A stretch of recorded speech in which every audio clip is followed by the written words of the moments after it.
एक बार एक व्यक्ति महात्मा बुद्ध से पूछता है कि क्या ये सत्य है कि व्यक्ति के आसपास के लोग अपने ही उनके लिए शत्रु बन जाते हैं। यह सुन महात्मा बुद्ध कहते हैं कि अक्सर ऐसा होता है कि हमारे अपने हमारे लिए समस्याएं उत्पन्न कर देते हैं और हमें उनसे खतरा होता है, और ऐसा केवल उनके भीतर हमारे लिए भरी हुई ईर्ष्या के कारण होता है। जिस पर व्यक्ति कहता है कि लेकिन कोई क्यों हमारी खुशी को देख, आगे बढ़ता देख हमसे इतनी ईर्ष्या करता है, जबकि हमने उसका कुछ बुरा भी नहीं किया। यह सुन महात्मा बुद्ध कहते हैं क्योंकि जो व्यक्ति स्वयं परिश्रम नहीं करता, अपने लक्ष्य की तरफ केंद्रित नहीं होता, वो दूसरे को भी सफल होते देख नहीं पाता और तब उसके लिए बाधा बनकर उसके मार्ग में आ जाता है। और हम यह समझ नहीं पाते कि हमारे लिए वही आसपास के लोग खतरा हैं।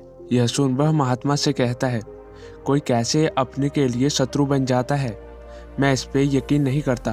तब महात्मा कहते हैं, इसी विषय में एक कहानी है, उसे सुनो। एक गांव में एक व्यक्ति रहता था। उसके पास कोई काम नहीं था। एक दिन वो घूमते घूमते गांव की जंगल की तरफ निकल जाता है। जंगल में पहुंच देखता है खूब सारे पेड़ पौधे हैं। ठंड का समय था, हवाएं चल रही थी। व्यक्ति वहीं कुछ नीचे पड़ी लकड़ियों को लेकर बैठ जाता है। तभी बैठे बैठे उसके मन में एक ख्याल आता है कि इस जंगल में कई सारे पेड़ पौधे हैं। यदि मैं रोज यहाँ से पेड़ काट कर ले जाऊँ और उन्हें बेच दूँ तो उससे बहुत ज़्यादा फायदा होगा। उसे यह ख्याल अच्छा लगता है और वो यही सोचकर घर लौट जाता है। अगले दिन जब वो जंगल में आता है तो उसके हाथ में एक लोहे की कुल्हाड़ी होती है। उसे देख वो पेड़ काटने के लिए चला जाता है। तभी उस व्यक्ति को देख कुछ पेड़ आपस में यह कहने लगते हैं कि हम इतने समय से जंगल में साथ रहे हैं, लेकिन आज तक किसी ने हमें नहीं काटा, लेकिन आज लगता है कि हम सब काट दिए जाएंगे। यह सुन दूसरा एक बुजुर्ग पेड़ कहता है कि नहीं, ऐसा कुछ नहीं होगा। उसके हाथ में देखो, जो कुल्हाड़ी है बिना हत्थे की है, उससे वो एक भी पेड़ नहीं काट पाएगा और स्वयं हारकर चला जाएगा। हम सुरक्षित हैं। वह व्यक्ति पेड़ काटने का पूरा परिश्रम करता है, जोर लगाता है, लेकिन पेड़ मोटे और मजबूत होने की वजह से उसे वो बिना हत्थे की कुल्हाड़ी की वजह से एक भी पेड़ नहीं काट पाता और अंत में हार कर वापस घर की तरफ निकल जाता है। उसे जाते देख वो पेड़ कहता है कि देखा, मैंने कहा था ना कि यहाँ कोई हमारा कुछ भी बिगाड़ नहीं पाएगा। यह हमारा जंगल है और यहाँ से हमें कोई काट नहीं पाएगा। यह सुन अन्य पेड़ कहते हैं कि लेकिन यह फिर आ गया तो? तब वो पेड़ कहता है कि नहीं आएगा, और आया भी तो बिना हत्थे की कुल्हाड़ी से वह मेहनत करके खाली हाथ ही लौट जाएगा। व्यक्ति घर जाकर यह सोचने लगता है कि इतनी अच्छी लकड़ी को मैं काट कर ही रहूँगा। तुरंत बाहर जाकर उस कुल्हाड़ी में एक लकड़ी का हत्था लगवा आता है। अगले दिन सभी पेड़ आपस में यह बात कर रहे होते हैं कि आज वो आदमी नहीं आएगा। इसका मतलब है कि नहीं आएगा, वो नहीं आएगा, और वो सभी खुश हो जाते हैं। लेकिन उनकी खुशी कुछ देर की ही थी। दिन ढलने के पहले ही वो व्यक्ति वहां पर आ जाता है। सभी पेड़ उसे देखकर बहुत हैरान हो जाते हैं कि वो तो पुनः आ गया, और इस बार उसके हाथ में हत्था लगी हुई कुल्हाड़ी है। और तब वो एक एक करके पेड़ काटने लगता है, क्योंकि इस बार उस व्यक्ति ने कुल्हाड़ी में हत्था लगा दिया था। इसीलिए वो आसानी से पेड़ को काट लेता है और उसे एकत्र करके ले जाता है। घर पहुंचते ही वो उसे बेच देता है और उससे अच्छा पैसा कमा लेता है, और अब वो रोज जंगल में जाकर लकड़ी काट कर बेच देता।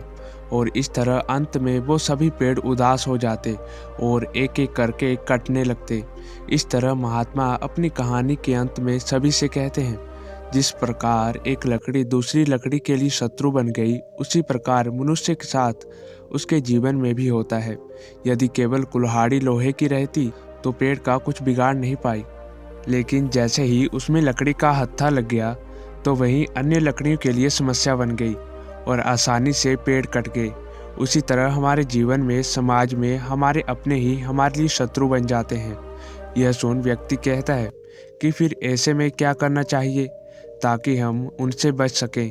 क्या हम उन्हें छोड़ दें? यह सुन महात्मा कहते हैं कि नहीं, किसी से कब तक भागोगे? समाधान भागना नहीं है। इससे बेहतर है कि आप सतर्क रहें, स्वयं को जागरूक करिए, जीवन में जागरूकता के साथ रहिए। जब आप अपने लक्ष्य की तरफ आगे बढ़ते हैं तो स्वयं को उन सब से बचाकर रखें। वो आपका कुछ बिगाड़ नहीं पाएंगे। व्यक्ति यदि सतर्क होकर आगे बढ़े, लक्ष्य पर ध्यान दे, तो कोई बाधा उसका कुछ बिगाड़ नहीं पाएगी। यह सुन व्यक्ति को उसके प्रश्नों का उत्तर अब मिल जाता है और वो महात्मा को धन्यवाद देकर लौट जाता है। एक बार एक संत किसी नगर में उपदेश दे रहे थे। वो कहते हैं कि व्यक्ति को सोच समझकर अपने शब्दों का इस्तेमाल करना चाहिए, अपनी वाणी पर नियंत्रण रखना चाहिए। जो दूसरों के साथ मधुर व्यवहार करता है, सम्मान देता है, उसी को वापस सम्मान मिलता है। यदि आप कोई काम किसी से करवाना चाहते हैं तो उसके साथ जोर जबरदस्ती से नहीं, बल्कि मधुरता के साथ करवा सकते हैं, क्योंकि प्रेम से किसी को कुछ कहने से अपनेपन का एहसास होता है। तब व्यक्ति आपके लिए कुछ भी करने के लिए तैयार रहता है। लेकिन वहीं आदेश देकर जबरदस्ती करवाने से काम बिगड़ जाता है। इसलिए यह कहा जाता है कि व्यक्ति का स्वयं की वाणी पर नियंत्रण होना चाहिए। उसे पता होना चाहिए कि कब किन परिस्थितियों में क्या बोलना है, किससे कैसे बात करनी चाहिए। एक बार की बात है, एक नगर का एक राजा था। वो किसी अन्य नगर की यात्रा करके लौट रहा था। गर्मी का समय था। राजा के साथ उसके सभी सैनिक भी साथ ही थे। मार्ग लंबा था। राजा अपने घोड़ों पर बैठ आगे बढ़ता जा रहा था, लेकिन गर्मी के कारण कुछ देर बाद वो जंगल के पास विश्राम करने के लिए रुक जाते हैं। और राजा को बहुत जोर से प्यास लग रही थी। वो अपने सैनिक से कहता है कि मेरे लिए पानी की व्यवस्था करो। सैनिक राजा के आदेश पर जंगल की तरफ बढ़ता है। थोड़ा घूमने के बाद उसे एक वृद्ध व्यक्ति की झोंपड़ी दिखाई देती है। वहाँ एक वृद्ध व्यक्ति बैठकर अपनी खटिया बुन रहा था। सैनिक उसके पास जाकर कहता है कि उसे अपने राजा के लिए पानी चाहिए। वो ये काम छोड़ पानी लाकर उसे दे। यह सुन वह वृद्ध व्यक्ति किसी तरह की प्रतिक्रिया नहीं देता और अपने काम में लगा रहता है। यह देख सैनिक भड़क जाता है। वो 2-3 बार उसे पानी देने के लिए कहता है, पर वे वृद्ध व्यक्ति सुनता ही नहीं। यह देख वो वापस राजा के पास चला जाता है और कहता है कि राजन, इतनी दूर में कहीं पानी नहीं है। एक वृद्ध व्यक्ति का घर बड़ी मुश्किल से मिला, लेकिन उसने पानी नहीं दिया। यह सुन राजा अपने मंत्री को भेजता है और कहता है कि जाओ, तुम उस वृद्ध व्यक्ति से पानी लेकर आओ। मंत्री चला जाता है। वहां पहुंचकर वो देखता है कि वृद्ध झोंपड़ी के बाहर की सारी घास को साफ कर रहा था। वो मंत्री जाकर बड़ी अकड़ से कहता है कि बूढ़े व्यक्ति, क्या तुम्हें यह नहीं पता कि अभी जो सेनापति आया था वो राजा का था? राजा पानी की प्रतीक्षा कर रहे हैं। जा उनके लिए तुरंत पानी लेकर दे। यह सुन वृद्ध कुछ नहीं कहता। मंत्री यह देकर भड़क जाता है और कहता है कि क्या तू बूढ़े के साथ साथ बहरा भी हो गया है? तुझसे कब से पानी मांग रहे हैं, लेकिन तू देने का नाम ही नहीं लेता। जा पानी ला, बदले में कुछ पैसे तुझे दे देंगे, तेरा पेट भर जाएगा। यह सुन वृद्ध कहता है कि रुको, मुझे तुमसे कुछ नहीं चाहिए। तुम स्वयं एक भिखारी हो। तुम मुझे क्या दोगे?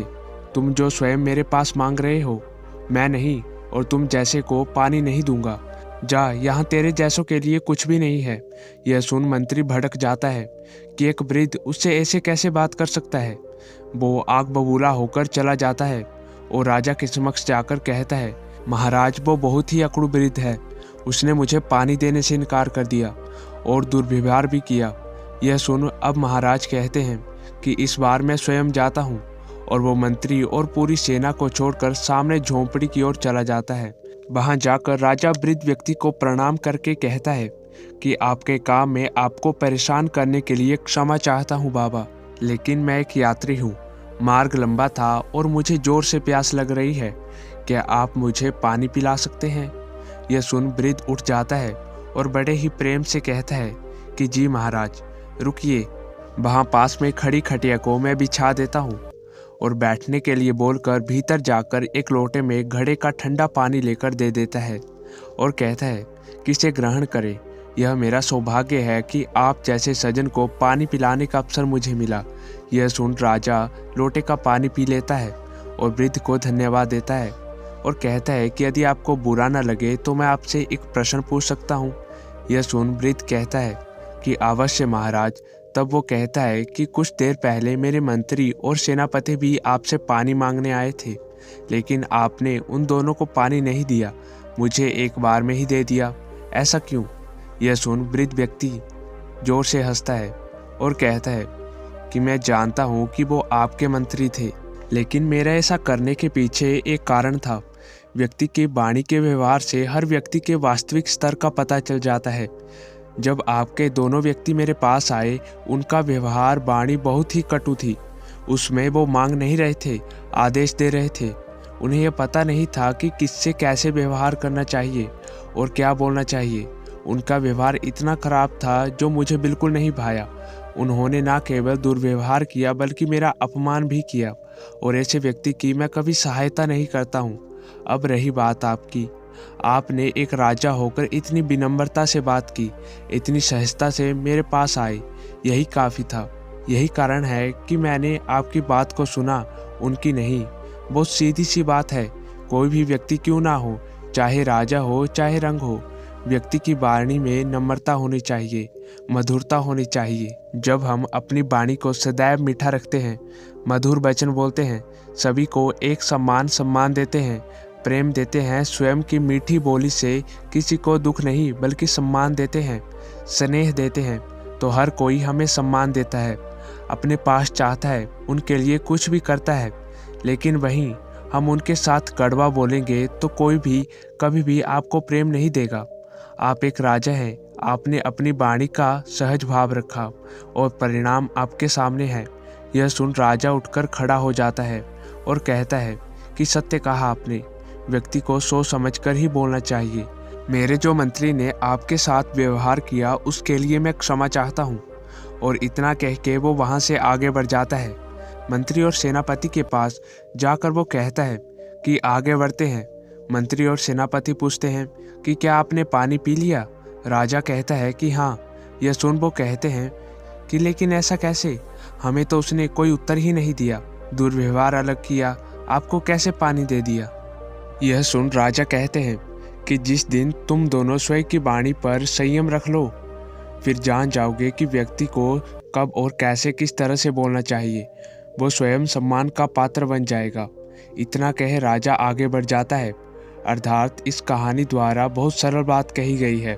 व्यक्ति चाहे राजा हो या गरीब, सम्मान और प्रेम हर कोई चाहता है। इसलिए कभी भी किसी के साथ ऐसे शब्दों का प्रयोग न करें जो आपको दुख दें, और साथ आपके संबंधों में मधुरता होनी चाहिए। यह कब होगा? जब व्यक्ति स्वयं की वाणी को सोच समझकर उपयोग करेगा, सही वचनों को बोलेगा। उस राजा की भांति उसने स्वयं के वचनों को मीठा रखा, जिसके बदले उसने सम्मान पाया। वहीं उसके साथी द्वारा व्यवहार उन्हें नकार दिया गया। तो बस यही अंतर है कि सोच समझकर और सहजता से बोलो।